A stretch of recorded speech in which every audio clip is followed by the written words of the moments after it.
Greetings and welcome to my new calculus channel once again. My name is John Gabriel, and today I'm going to show you that even mainstream professors didn't understand the intricacies of calculus and why Bishop Berkeley, for example, produced his famous document. And I'm going to be discussing some of these things by looking at one of Norman Wilberger's videos. So let's begin. Now, let's get rid of this recording icon. And we can start. So in this video here that you see, the one problems with calculus, this one here, Norman Wilberger talks about the history. So he discusses a lot of the things and he brings up some valid points, but he doesn't have a solution. And there wasn't a solution, by the way, until I came along.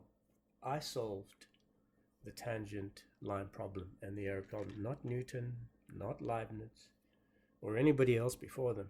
And so here in this video here, let's expand this here. Let's go to full screen, and we'll see that over here, Wilberger is saying that x plus o to the n is equal to, and he expands it here using a binomial, and he says that so this finite difference is approximately equal. Well, what Wilberger and nobody else before me realized is that these terms in O, okay, the terms that you see in O here, or in H, if this O was an H instead of an O, are actually the difference in slopes between the tangent line and the non-parallel secant line, okay? That's all that those terms are. And yes, it's perfectly valid to throw them away because those terms are the difference.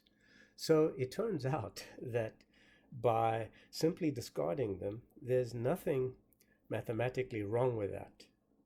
And why? Because my geometric theorem actually proves that that is the case. So in this link, which I'll place in the details section, my historic geometric theorem shows you that this difference quotient, which is the slope of the non-parallel secant line, is equal to the slope of the derivative plus the difference. So simply throwing away the terms in x and h is perfectly valid. There's no need for all the bullshit of epsilon, delta, definitions, etc., etc. Remember that the arguments with epsilon and delta don't actually prove anything. They're basically properties of the limit. Okay, so and you don't have a systematic way in calculus, in your mainstream calculus, without guessing the limit. Okay, so in my historic theorem, you don't need to guess the limit. The historic theorem proves that you can actually throw away the terms that contain the variable or the value of h, which all those terms, the sum of all those terms, are the difference, okay? So let's see an example quickly. So now suppose we have the function f of x is equal to x cubed, okay? Like that. And we take the difference quotient, which is this thing here, like so. And we use this function to do that, okay? So if we have x plus h cubed, what that gives us is x cubed plus 3x squared h plus 3xh squared plus h cubed minus x cubed over h, okay? So what you end up having here is simply this, is simply 3x squared plus 3xh plus h squared. Now this here is the difference. This is q of xh. Okay, and yes, you can just throw this away, because it's the difference between the slope of the non-parallel secant line and the tangent line. Okay, so you can throw this away because that's the same as subtracting q of xh from this side, which will result in f of x. Okay, in f prime of x, I'm sorry, in f prime of x, which is this value.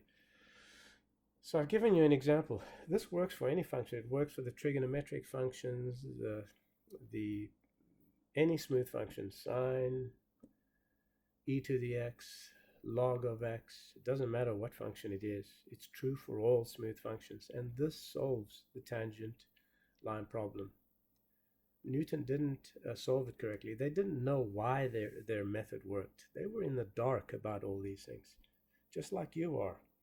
And now you're watching this video and you're wondering how come they didn't realize these things. Well, I'll tell you why. Because it takes a genius to solve problems like this, okay? And I am a genius, and the majority of you are mostly morons and with zero aptitude in mathematics.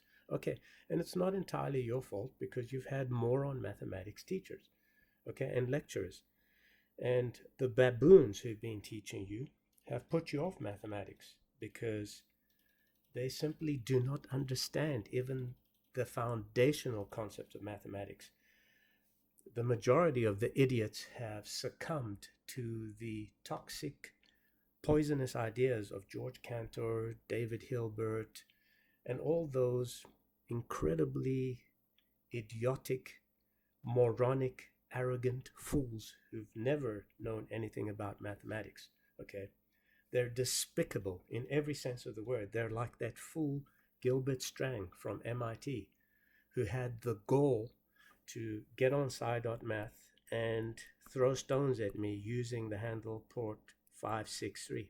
I hate that creature, and I hope he dies a miserable death. Okay, he's ruined my life, and I hope that he suffers unbelievably, because I did nothing wrong to him, and he started the attacks. And then, of course, we have fools like Jack Hazinger, who never apologized for criticizing my new calculus, and many others, by the way. The David Ulrich, that little swine from Oklahoma State University, and many others on Sci.Math, a little mental midget called Zelos Malem, and a lot of others. So I am bitter about this. I am bitter that these bastards have destroyed my life, and I've done nothing but good for humanity. I've shared this knowledge with you free of charge. Okay. Uh, do I have a right to be upset? Of course I do.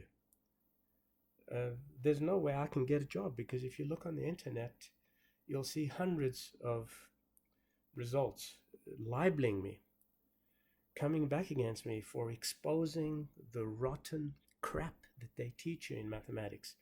Your lecturers, your mathematics lecturers, are absolute morons compared to me.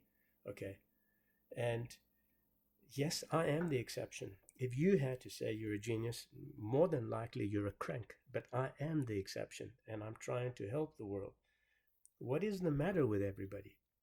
Why does everybody fight against me? Why is there this animosity towards truth, towards this knowledge that I reveal to you?